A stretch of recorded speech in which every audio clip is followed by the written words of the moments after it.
پاکستان اور ترکیہ کے درمیان برادرانہ تعلقات کے ایک نئے دور کا آغاز ہوا ہے۔ ان آزمائے ہوئے تعلقات کو ایک نئی جہت ملی ہے۔ صدر طیب اردوان ان دنوں سہ ملکی دورے پر ہیں اور وہ انڈونیشیا اور ملیشیا سے ہوتے ہوئے گزشتہ رات پاکستان پہنچے۔ سرکاری عہدیداروں اور سرمایہ کاروں کی ایک اعلیٰ سطحی وفد جو ہے وہ ان کے ساتھ ہے۔ اس دورے میں پاکستان اور ترکیہ کے درمیان 24 کے قریب معاہدے اور مفاہمت کی یادداشتوں پہ دستخط ہوئے ہیں۔ دونوں ممالک جو ہیں اپنے موجودہ تجارتی حجم کو 3 سال میں $1 ارب سے بڑھا کر $5 ارب کرنا چاہتے ہیں۔ ذرائع کا کہنا ہے کہ اس دورے میں غزہ کی صورتحال پر بھی بات ہوئی۔ امریکی صدر ڈونلڈ ٹرمپ کے غزہ سے متعلق جو ان کا بیان تھا اس کے اوپر آپ کو یاد ہوگا کہ ترکیہ پہلی اس کے اوپر اپنے ایک سخت رد عمل کا مظاہرہ کر چکا ہے، جبکہ پاکستان نے بھی فلسطینیوں کو ان کی سرزمین سے بے دخل کرنے کے منصوبے کی مذمت کی ہے۔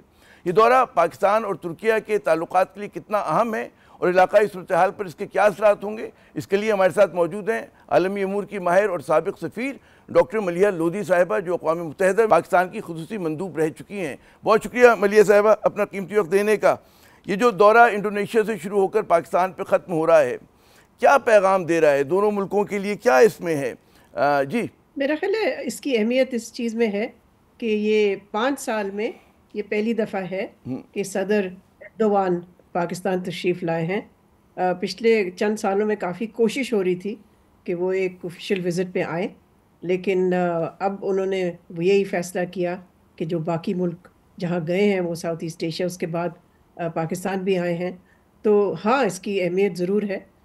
پاکستان اور ترکیہ کے درمیان ہمیشہ بہت ہی اچھے مثبت پازیٹیو اسٹرانگ تعلقات رہے ہیں، لیکن جہاں کمزوری رہی ہے وہ اکنامک فرنٹ پہ رہی ہے، اس لیے کہ تجارت ٹریڈ کے حوالے سے، اکنامک کوآپریشن کے حوالے سے اتنی اسٹرانگ نہیں رہی ریلیشن شپ۔ تو پولیٹیکل سائڈ پہ اسٹرینتھ تھی، ڈیفینس بھی میرا خیال ہے ہمیشہ تاریخی طور پہ اسٹرانگ رہی ہے ریلیشن شپ، لیکن اب میرا خیال ہے کوشش دونوں ملکوں کی یہی ہے کہ اکنامک کوآپریشن اور ٹریڈ کو اسٹرینتھن کیا جائے۔ جی جیسے اشارہ بھی دیا گیا کہ جی $1 بلین سے بڑھا کر $5 بلین کریں گے۔ اچھا، وزیر اعظم صاحب نے، شہباز شریف صاحب نے آج یہ کہا کہ جی ہمیں ماضی کو بھول کر جو ہے آگے دیکھنا ہوگا۔ تو جیسے کہ آپ نے کہا کہ ہمارے اور ترکی کے تعلقات تو ہمیشہ بہت مثالی رہے ہیں، کہاں پر ایک ذرا سا جو آپ ایک فرکشن، تو میں نہیں کہوں گا اسٹرانگ ورڈ ہے، جو ذرا سا اگر کوئی سایہ آ گیا تو کیا تھا کہ جس کا اشارہ جو ہے وزیر اعظم نے دیا اپنے گفتگو میں آج؟ مجھے نہیں معلوم کہ وزیر اعظم کا اشارہ کس طرف تھا، لیکن دیکھیں کچھ علاقائی امور جو تھے، ریجنل ایشوز، اس پہ ماضی میں ڈفرینس آف اوپینین رہا ہے۔ مثال کے طور پہ افغانستان میں میرا خیال ہے وہاں ڈفرینسز رہی ہیں، لیکن اوور آل میں سمجھتی ہوں کہ کوئی تلخی نہیں رہی، کوئی تناؤ نہیں رہا پاکستان اور ٹرکی کی تعلقات میں۔ جی، وہ عمران خان صاحب کے دور میں جو ایک اور کوشش ہوئی تھی، ایک اور بلاک بنانے کی، کوئی اور فورم بنانے کی، پھر پاکستان اس سے پل بیک کیا، تو وہ آپ کے خیال میں کوئی ایسا ایشو تھا کہ بے شک اس میں تلخی نہ ہو لیکن ظاہر ہے کہ بات رہ گئی تھی؟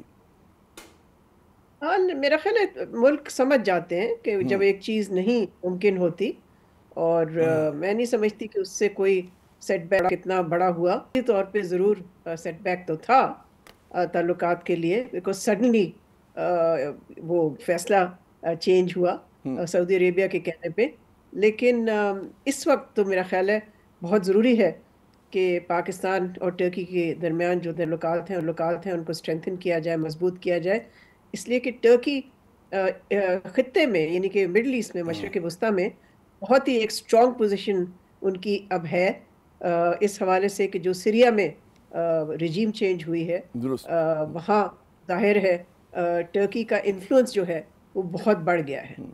اچھا، یہ آپ نے دیکھا ہوگا کہ حالیہ برسوں میں دفاعی تعاون بہت بڑا ہے پاکستان اور ترکیہ کے درمیان، اور ترکیہ جو ہے سیکنڈ سپلائر آف آرمز ہے پاکستان کو، اور اب ظاہر ہے کہ اس میں ایئر فورس کے حوالے سے بھی تعاون ہو رہا ہے، جنگی طیاروں کے حوالے سے بھی ہو رہا ہے۔ یہ تعاون دونوں ممالک کے لیے آپ کے خیال میں کتنا ضروری اور اہم ہے، اور کیا وجہ ہے کہ مطلب ہے کہ ظاہر ہے کہ ویسٹرن بلاک ایمبارگو تو پاکستان پہ بھی لگاتا رہا ہے آرم سپلائی کے حوالے سے، یہی کام ترکی کے ساتھ بھی ہوا ہے؟ جی دیکھیں پاکستان ظاہر ہے جیسے آپ نے بھی ذکر کیا کہ ماضی میں پاکستان پہ کافی بندش ریسٹرکشنز لگائی گئیں کہ کہاں سے وہ کیا چیز امپورٹ کر سکتا ہے ڈیفینس ایکوپمنٹ کے حوالے سے، تو جب پاکستان ڈائیورسفائی کرنا شروع کیا تو ٹرکی ایک بہت ہی امپورٹنٹ سورس پاکستان کے لیے پھر رہا ڈیفینس اکوپمنٹ کے حوالے سے. اور ٹرکی بھی اسمال ٹائم میرا خیال ہے ایمونیشنز وغیرہ پاکستان سے امپورٹ کرتا ہے. تو یس یہ امپورٹنٹ ریلیشن شپ ہے اس ڈائمینشن میں. لیکن جیسے میں نے پہلے کہا میرا خیال ہے جس چیز کی ضرورت ہے وہ یہ ہے کہ اکنامک جو ہے ٹریک اس کو اسٹرینتھن کیا جائے. درست، بالکل معاشی محاذ پہ بہت ضروری ہے کام کرنا چاہیے. ایک اور چیز جو میرے خیال میں ترکیہ اور پاکستان کے تعلقات کا بڑا اہم ڈائمنشن ہے کہ 2019 میں جب بھارت نے خصوصی حیثیت ختم کی تھی کشمیر پہ، تو وہ جو 2-4 ممالک پاکستان کے ساتھ بڑی مضبوطی سے اور ڈٹ کے کھڑے ہوئے تھے، اس میں ترکیہ بھی شامل تھا. اور وہ میرے خیال میں جو پاکستانی جس بات کو اپریشیٹ کرتے ہیں، اور ظاہر پاکستان بھی جو ڈپلومیٹک انٹرنیشنل ڈپلومیسی کے اندر ترکیہ کو سپورٹ کرتا رہا ہے، اس پہ کچھ روشنی ڈالیے گا. جی آپ ٹھیک کہہ رہے ہیں عامر.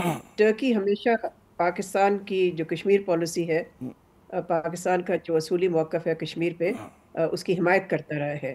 لیکن پچھلے سال صدر ایردوان نے اپنی جنرل اسمبلی کی جو اسپیچ تھی اس میں کشمیر کا ذکر نہیں کیا.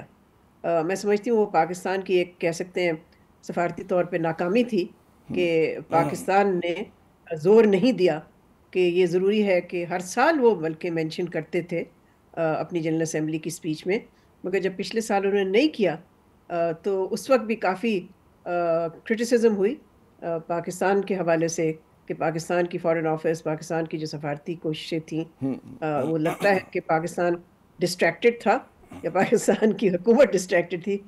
تو ویسے آپ ٹھیک کہہ رہے کہ اوور آل تو وہ بالکل سپورٹ دیتے رہے. اور پھر ایک اور ایشو ہے جس میں کہنے دیجئے کہ وہ پاکستان تو غالباً ڈسٹریکٹڈ نہیں تھا، حکومت ڈسٹریکٹڈ ہوگی. اور ظاہر ہے کہ کشمیر پہ جب پاکستان خود کوئی بہت زیادہ پہلکاری نہیں دکھا رہا، صرف ہم لوگ اپنی ڈومیسٹک کنزمپشن میں زیادہ بات کر رہے ہوتے ہیں، ظاہر ہے کہ دوسرے ممالک بھی اس طرح سے کھڑے نہیں ہو پاتے آپ کے ساتھ کہ جب وہ ہے نا محاورہ اردو کا کہ انڈیا سے زیادہ کفگیر تو گرم والا تو بات نہیں ہو سکتی انٹرنیشنل ڈپلومیسی میں. جی آپ بالکل صحیح فرما رہے ہیں. آپ نے وہی کہہ دیا جو میں کہنا چاہتی تھی. لیکن اس کے ساتھ ساتھ میں یہ بھی کہوں گی کہ ایک اور ایشو ہے جس میں دونوں ملک کا کافی تعاون رہا ہے. میں خود بھی اس میں انوالو رہی تھی جب میں یونائٹڈ نیشنز میں سرو کر رہی تھی ایز پاکستان's امبیسڈر، اور وہ تھا ایشو آف اسلاموفوبیا. تو اس میں سابق وزیر اعظم عمران خان اور صدر ایردوان کے درمیان ہی کافی اگریمنٹ ہوئی تھی کہ اس کو انٹرنیشنل فورمز میں ہائی لائٹ کیا جائے اور اکٹھے مل کے اس پہ زیادہ ایمفیسس دیا جائے، خاص طور پہ مغربی ملکوں کے حوالے سے. اچھا، غزہ کے حوالے سے جو ہے ترکیہ نے اپنے حوالے سے بات کر چکا ہے، پاکستان میں بھی اس ایشو کے اوپر جو ڈونلڈ ٹرمپ صاحب کی تجویز تھی اس پہ بات کر چکا ہے. اب کیا دیکھ لی کوئی ایک مشترکہ حکمت عملی مسلم ممالک کے درمیان پہ بنے گی، یا جو اس طرح کا ہمارا ایک ہمیشہ سے رد عمل رہا ہے کہ ٹھیک ہے بیان کی حد تک تو ٹھیک ہے لیکن اس سے آگے کی بات نہیں ہو پاتی؟ میرا خیال ہے یہ دیکھنے کی بات ہے کہ اگر عرب لیگ کی سنا ہے، رپورٹس ہیں کچھ کہ ان کی ایک میٹنگ کم از کم کچھ ملکوں نے ریکویسٹ کی ہے، تو سب سے پہلے تو دیکھنا پڑے گا کہ آیا عرب لیگ کوئی کلیکٹیو جوائنٹ یونیفائڈ پوزیشن لیتا ہے کہ نہیں. لیکن ابھی تک OIC کے حوالے سے کوئی میٹنگ وغیرہ تو نہیں، میں نے تو نہیں سنا کہ کوئی ایسی میٹنگ ہو رہی ہے.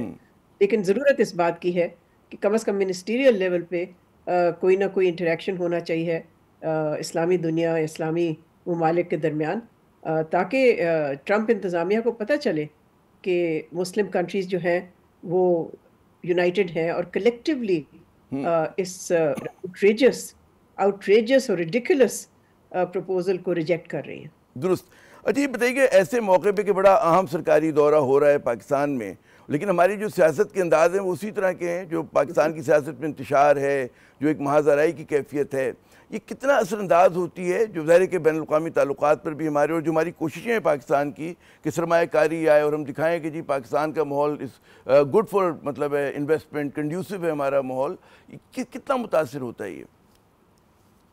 دیکھیں اس کا اثر تو ضرور پڑتا ہے، اس لیے کہ جو انٹرنیشنل پرسیپشن ہوتی ہے پاکستان کے بارے میں پھر وہ ظاہر ہے اتنی پازیٹیو نہیں ہوتی، اور پھر یہی ہوتا ہے کہ پھر کنسرنز ہوتے ہیں ہمارے جو دوست ممالک ہیں ان میں بھی کنسرنز ہوتے ہیں کہ آیا پاکستان میں سیاسی استحکام ہے، پاکستان میں پولیٹیکل سٹیبلٹی ہے، اور اسی ماحول میں ہی پھر جیسے آپ نے بھی کہا انویسٹمنٹ ہو سکتی ہے.